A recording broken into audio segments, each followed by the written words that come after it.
19वें दल स्काउट उत्कृष्ट विद्यालय सिवनी के कमांडर सिद्धार्थ जैन कमांडर हैं। स्काउट महात्मा गांधी स्कूल के 21वां दल है सुरक्षा दल नेताजी सुभाष चंद्र बोस सिवनी का श्री सुजीत हरिद्रवार कमांडर है।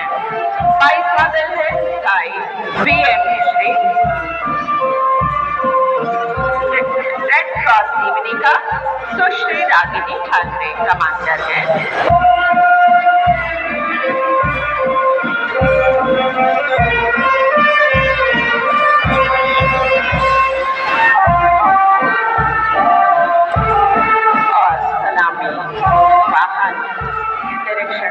आगे बढ़ता हुआ 30वें दल रेड क्रॉस उत्कृष्ट विद्यालय सिवनी का सुश्री सेजल भूपे कमांडर